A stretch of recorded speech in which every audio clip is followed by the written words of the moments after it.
Today in South Korea, weird news. A prison sentence is supposed to end a criminal empire. Bars, guards, locked doors, isolation. But what if prison didn't stop the operation at all? What if it became headquarters? Make sure to like and subscribe for more investigative deep dives. Let's go. On March 25, 2026, South Korean authorities took custody of a man they describe as one of the country's most notorious drug traffickers, Park Wang-yeol. But this wasn't just the return of a fugitive. Park was already serving a 60-year sentence in the Philippines for the murders of 3 South Koreans. And yet, according to investigators, even from behind bars, he allegedly continued directing a drug network into South Korea. This is the story of a convicted killer, an alleged prison-run narcotics operation, and a cross-border manhunt that took more than 9 years to bring him back. Before this latest chapter, Park Wang-yeol was already infamous. He had fled to the Philippines after running pyramid schemes in South Korea. Once there, he reportedly operated a casino business. But the case turned far darker in 2016, when he was convicted for murdering 3 South Koreans. He later received a 60-year prison sentence, which Yonhap says he had been serving there since 2022.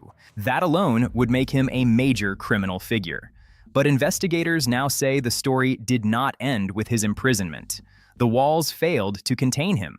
According to authorities, Park is suspected of smuggling meth into South Korea while incarcerated, using Telegram under the alias Worldwide. He allegedly took advantage of a prison environment where inmates could access smuggled mobile phones to continue illegal activity. Local media reported he may have distributed about 60 kilograms of meth per month, with a street value of roughly $20 million.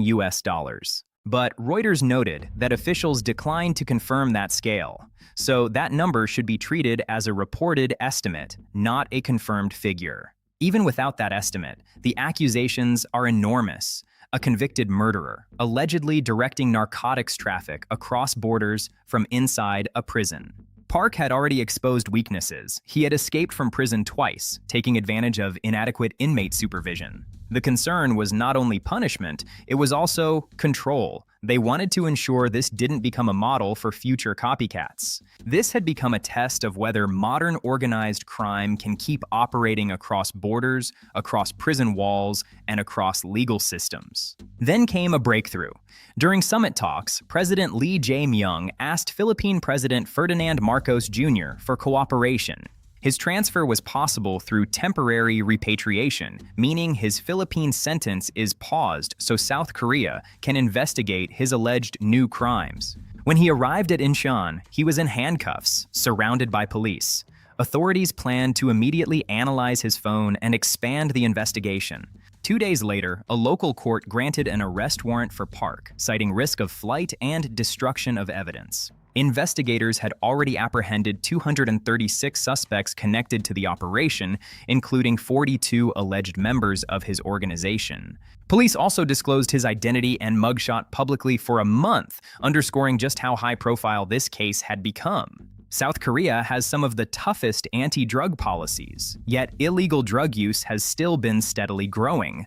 This case touches deep national anxieties. The symbolism is powerful. A man already imprisoned abroad is accused of still being able to move product and manage accomplices. The Justice Ministry vowed to track down accomplices and recover criminal proceeds, treating this as a network case, not just an individual prosecution. For now, Park Wang-yeol is back in South Korea. The murder conviction is a matter of record, but the drug trafficking allegations must still be proven. This was a warning about what organized crime looks like now: mobile, encrypted, and difficult to cage, even inside a prison. This case teaches us that walls are only as strong as the systems guarding them.